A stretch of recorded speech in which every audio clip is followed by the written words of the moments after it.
É uma geração que não aguenta ouvir a palavra arrependimento. E a gente sabe que não existe cruz de Cristo sem arrependimento. E evangelho sem perda não é evangelho.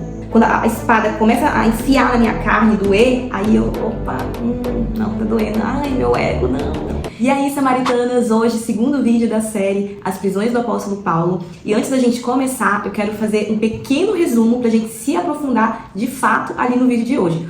Semana passada a gente viu os seguintes tópicos. Profecia de Ágabo, onde Paulo, ainda em Cesareia, recebe a profecia de que chegando em Jerusalém ele seria preso. Paulo viaja para Jerusalém já sabendo que em algum momento ele seria preso por conta da profecia. Ele dá o seu testemunho perante os judeus. Jesus aparece a Paulo e reforça de que ele precisa passar por tudo isso para que o seu testemunho chegue em Roma. E agora a gente vai para o capítulo 23 do livro de Atos, que continua ali contando a revolta dos judeus. Eles armam uma cilada para poder pegar Paulo, eles se reúnem e falam, olha, a gente precisa resolver isso de uma vez por todas, então vamos fazer o seguinte, vamos pedir para o comandante trazer Paulo de volta aqui para o Sinédrio, com a desculpa de que a gente quer ouvir ele de forma mais eficaz, né? A gente quer apurar com mais calma a situação dele, e no trajeto, quando ele estiver vindo para cá para o Sinédrio novamente, a gente pega ele e acaba com a vida dele. Os caras, eles estavam tão assim cegos, eles estavam tão assim possessos de raiva que eles cogitaram essa situação e eles realmente queriam fazer isso, eles iam concretizar esse plano, essa cilada. Só que Paulo tinha um sobrinho que frequentava esse ambiente também. E este sobrinho ouviu essa reunião, estava ali por perto e ouviu esse grupo, né, ali de 40 judeus, armarem essa cilada contra Paulo. Ele não perde tempo e vai imediatamente avisar Paulo dessa situação. E aí Paulo pede para que ele avise então o comandante de que estão armando essa cilada para poder ceifar a vida dele. E aí o comandante Cláudio Lícias, que era responsável pela guarda de Paulo ali em Jerusalém, fica amedrontadíssimo, preocupadíssimo com essa situação que o sobrinho de Paulo trouxe para ele. Ele então monta um grupo de soldados, de guardas, e resolve mandar Paulo de volta para Cesareia, para que Paulo seja julgado pelo governador Félix. Então ele fica com medo, não, bora tirar Paulo daqui porque essas pessoas querem matar ele a qualquer custo, e eu vou encaminhar esse BO, digamos assim, para o governador Félix lá em Cesareia. E aí Paulo vai, né, debaixo de toda uma estrutura ali de segurança e tudo mais.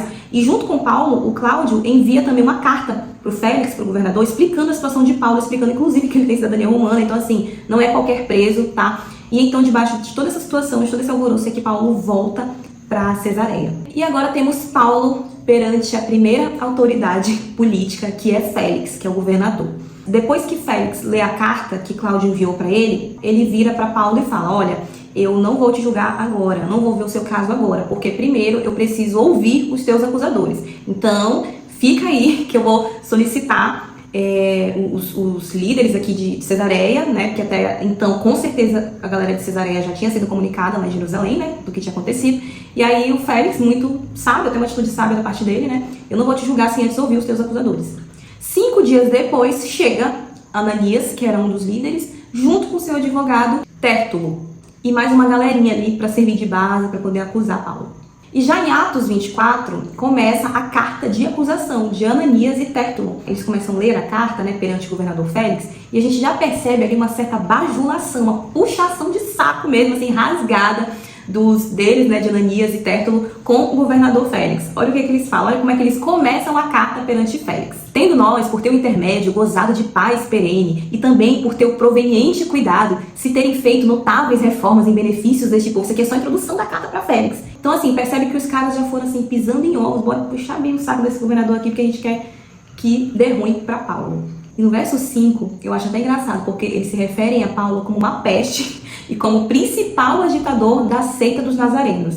Era essa a fama do apóstolo Paulo. Eu tenho certeza que o apóstolo Paulo ficou muito feliz de ouvir que ele tinha essa fama, inclusive. E aqui eu quero fazer uma pausa, porque assim, gente, os fariseus, eles eram realmente pessoas assim, né? Dá nos nervos, assim, quando a gente lê sobre eles e tudo mais. Sem querer passar pano pra eles, a gente precisa entender que eles eram pessoas que realmente tinham motivação completamente errada, né? Porque o próprio Jesus conseguia sondar o coração deles e via realmente que eles não tinham um coração genuíno, entregue mesmo. Só que na cabeça desse povo, desses fariseus, desses líderes ali de Jerusalém, eles estavam fazendo a coisa certa. Porque o fato deles deles criarem uma cilada para poder matar Paulo, olha como eles viam Paulo, uma peste e o principal agitador da seita dos nazarenos. Então, para ele, os cristãos eram uma seita. Imagina que hoje sei lá, se levantam pessoas que estão difamando o nome de Cristo, uma seita pesadíssima, você não ficaria indignado como cristão? Pois é, essa era a mentalidade deles. Não, a gente precisa exterminar. Claro que a gente está falando aqui de um cenário muito diferente do de hoje. A gente não ia sair por aí planejando a morte de ninguém, de nenhum líder, de nenhuma seita, obviamente. Mas no mínimo, você como cristão ficaria revoltado. Não é verdade? Não, isso aqui está difamando Jesus, está difamando o evangelho. Você ficaria realmente revoltado. Então, assim, para eles era uma afronta. Eles estavam, esse grupo de cristãos era uma seita e eles estavam afrontando o Deus de Israel, sabe? E mais uma vez, sem querer passar pano para eles, porque a gente sabia da motivação do coração. Mas a gente precisa tomar cuidado e olhar para a vida dos fariseus e tomar, assim, um certo cuidado com a nossa própria vida mesmo. Porque, assim, às vezes a gente está há tanto tempo na igreja e se a gente não vigiar, se a gente não se policiar, a gente se torna tão religioso quanto esses fariseus. E a religião, ela traz uma cegueira espiritual tamanha, a ponto de você ver um grupo de 40 judeus, adeptos da lei, sabendo que matar, poxa, era pecado, mas eles estavam cegos, eles só queriam saber de acabar com essa seita. E não importa se eles tivessem que matar quem estava disseminando essa palavra. Tanto é que o apóstolo Paulo, quando fazia parte desse grupo, era um assassino de cristãos. Então olha como que a religião, ela consegue te cegar e te levar por um caminho onde você faz coisas assim absurdas, não é verdade? Então, só esse parêntese mesmo, assim, em relação a essa conduta dos fariseus, a religiosidade cega, sabe? Aquela coisa assim que realmente te faz andar por caminhos que muitas vezes são até mesmo irreversíveis, né? Feita a acusação de Ananias e Tértulo, Paulo, então, com a palavra, faz a sua defesa. Lembrando que Paulo estava sozinho, tá? Paulo não tinha advogado, Paulo não tinha ninguém ali com ele, era só ele. E aí, do verso 10 ao 21, é a defesa de Paulo. E ele já começa falando que, olha, vocês não têm provas do que vocês estão me acusando. Só que a gente não pode deixar de pontuar que era a palavra dos líderes de Israel contra a de Paulo. Tinha um peso diferente perante Félix. Então, assim, Paulo realmente estava em desvantagem naquele momento, sabe? Mesmo sendo inocente, mesmo eles não tendo provas concretas do que Paulo tinha feito. Mas Paulo continua a sua defesa, ele não recua no seu discurso, ele continua falando e, inclusive, dando testemunho de Jesus. E algo interessante que eu vejo que o apóstolo Paulo fez, ele não cita o nome Jesus, porque ele já percebeu ali um ambiente muito inflamado por causa de tudo isso. Então, sem citar o nome de Jesus, ele dá testemunho de Jesus, porque ele chama Jesus de o caminho. Ele era muito estrategista. E agora um ponto interessante que a gente precisa conversar é que tem um momento em que Paulo levanta uma discussão sobre acreditar ou não na ressurreição de mortos. Em Israel existiam dois grupos de judeus, os fariseus e os saduceus. Os fariseus eram o grupo assim mais rígido em relação à lei, mais tradicional. Eles acreditavam na ressurreição dos mortos. E Paulo, inclusive, se coloca como um fariseu por acreditar na ressurreição dos mortos. Já os saduceus era um grupo um pouco mais ligado às práticas políticas ali de Israel e eles não acreditavam na ressurreição dos mortos. Era um ponto de divergência que tinha ali dentro do judaísmo entre eles. E Paulo levanta essa questão, tipo assim, olha, se vocês têm algo para me acusar, eu acredito que seja isso aqui. Porque eu sim, de fato, acredito na ressurreição dos mortos, mas alguns de vocês eu sei que não acreditam. Então, se vocês querem me acusar de algo, me acusem disso aqui, porque é a única coisa que vocês podem me acusar. E em resumo, essa foi a estratégia de defesa de Paulo. Ele baseou a sua fé na ressurreição de mortos, assim como os fariseus também acreditavam. Então, o que vocês estão querendo? Eu não estou entendendo, né? Se vocês querem me julgar de alguma coisa, então me julguem por isso aqui, porque eu acredito na ressurreição de mortos. A minha fé está baseada nisso. Eu acredito na ressurreição de mortos porque Jesus ressuscitou. Pois bem, ficou esse discurso ali, saduceus, fariseus, ressurreição de mortos, eu acredito, não acredito. Félix decide adiar o julgamento de Paulo. E aí a Bíblia fala o seguinte, ó, no verso 22 do capítulo 24, diz assim: Então Félix, conhecendo mais acuradamente as coisas com respeito ao caminho, adiou a causa, dizendo: Quando descer o comandante Lícias, né, que é o Cláudio, tomarei inteiro conhecimento do vosso caso, né, do seu caso. O que acontece aqui, gente? Félix, ele queria ouvir Paulo falar. Ele queria conversar mais vezes com Paulo, então ele adiou essa causa, esse julgamento, porque ele queria ouvir mais de Jesus. E aí, não satisfeito, Félix, ele leva também a mulher dele. E é um ponto que eu preciso, assim, parar para refletir com vocês, porque a gente consegue extrair muita informação desse trecho aqui. Entra em cena Félix e Drusila. Eles começam a ouvir Paulo constantemente. Paulo passa praticamente a pregar todos os dias para Félix, para Drusila. Eles ficam encantados, né, com Jesus, com esse caminho. Eles realmente estavam sedentos ali por Cristo, mas não sabiam, né? E Paulo pega essa brecha e, opa, olha aí, primeira oportunidade de eu falar de Jesus, de eu pregar o evangelho. Vou pregar para esse povo aqui, para esse casal. Só que chega um momento que Félix dá uma recuada. Olha o que diz o verso 25 e 26.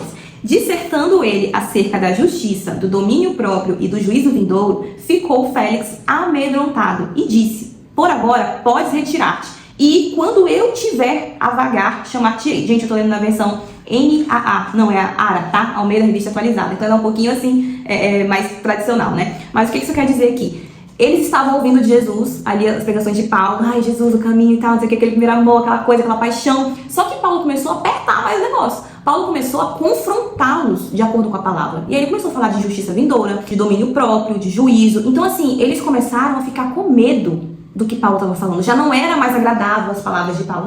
Não quero mais ouvir. Quando eu quiser te ouvir, quando eu achar que é favorável, aí eu te chamo. Agora, vamos entrar num ponto aqui que pra mim é crucial. Por que Félix e Drusila ficaram com medo de ouvir o apóstolo Paulo e simplesmente pararam de ir até ele para poder ouvir de Jesus? A Drusila, ela era judia, mas também ela era a bisneta do Herodes, aquele mesmo que mandou matar os recém-nascidos na época de Jesus. Ela era uma mulher extremamente bonita. A sua beleza era algo que chamava a atenção de todo mundo. Tanto é que com 14 anos ela se casou pela primeira vez com o rei Azizo. E um ano depois, Félix conheceu ela, ou seja, ela tinha 15 anos quando Félix conheceu ela. E ele meio que induziu ela a deixar o primeiro marido, esse rei, para se casar com ele. E os historiadores ainda dizem que ela, ainda estando casada com esse rei, se envolveu com Félix, inclusive se casou com Félix, ainda estando casada com outro. Olha o rodo. Ou seja, era um casamento ilegal. Eles estavam juntos de forma ilegal. Então, por conta disso, a gente consegue entender por que eles começaram a ter tanto medo do que o apóstolo Paulo estava falando. Justiça, juízo vindouro, domínio próprio, era tudo que eles não tinham. Eles não tinham domínio próprio de nada, porque eles simplesmente estavam dentro de um relacionamento completamente carnal. E eles não estavam nem aí para isso, e eles começaram a ficar com medo porque Paulo começou a falar de uma justiça vindoura, ou seja, eu tô no erro e vai dar ruim para mim. Será que eles estavam dispostos a se arrepender e consertar as coisas? Lógico que não. Então era mais fácil eu calar o que esse homem tá dizendo, porque ele tá me confrontando, e apenas ouvir aquilo que agradava aos meus ouvidos. Tanto é que Félix só chamava Paulo para falar coisas boas, palavras bonitas, pregações legais. Muito conveniente, né? O Félix e a Drusila, eles são retrato da nossa sociedade. Eles são um retrato desse evangelho, desse grupo de indivíduos, né? E eu não me excluo disso não, tá? Porque a gente tem que realmente estar vigiando o tempo todo para não cair nessa cilada. Desse grupo de pessoas, de cristãos que querem um evangelho light, como diz meu marido, né? Aquele evangelho light. Quando eu começo a ser confrontado, quando a espada começa a enfiar na minha carne, doer, aí eu, opa, não, tá doendo, ai, meu ego, não. Eles são um retrato de uma sociedade que só quer o bom, que só quer a parte boa do evangelho, que quer viver as bonanças do evangelho, mas que quando é confrontado sobre domínio próprio, sobre caráter, sobre transparência, sobre prestação de contas, aí não, aí poxa, aí não é bem assim. É uma geração que não aguenta ouvir a palavra arrependimento. É uma geração que realmente acha que dá para viver um evangelho sem arrependimento. E a gente sabe que não existe cruz de Cristo sem arrependimento. Porque a permanência em Cristo, ela é um ciclo que envolve confronto, arrependimento, transformação e perda. Era tudo que Félix e Drusila não queriam enfrentar. Eles tiveram contato com o evangelho genuíno, com o evangelho puro, saindo ali da boca do próprio apóstolo Paulo, mas quando chegou no momento de serem conduzidos em arrependimento, eles recuaram. Nem todo mundo quer passar por todas as etapas desse ciclo. Nem todos querem se lançar nesse oceano, né, de total dependência de Deus, de total desprendimento ali do mundo, do que as pessoas vão achar, né? Poxa, mas eu tenho um cargo, o que vão pensar de mim? Nem todo mundo está disposto a isso. E evangelho sem perda não é evangelho.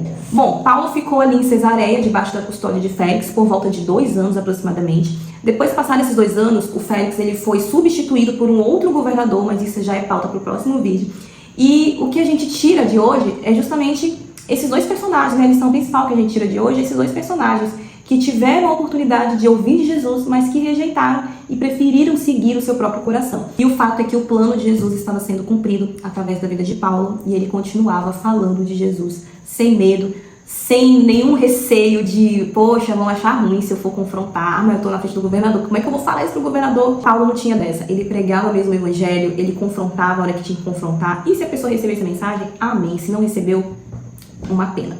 Espero que vocês tenham gostado do vídeo de hoje, e semana que vem eu volto com outro vídeo. Eu acredito que essa série vai durar uns 4 vídeos, tá? Porque ainda tem muita coisa pra gente abordar, ainda tem o naufrágio, enfim, se você já leu ali esse trecho aqui de Atos, que é sobre essas prisões aqui de Paulo, você sabe que tem muita informação. E eu quero abordar todas elas aqui com você de forma bem tranquila, pra gente poder tirar o máximo que a gente puder e aplicar na nossa vida hoje. Se você ainda não é inscrito nesse canal, se inscreva, curte, comenta, compartilha, porque isso faz com que o canal chegue até mais pessoas. Se inscrevendo, você recebe as notificações dos vídeos que são postados semanalmente e fica por dentro de tudo que eu tô colocando aqui.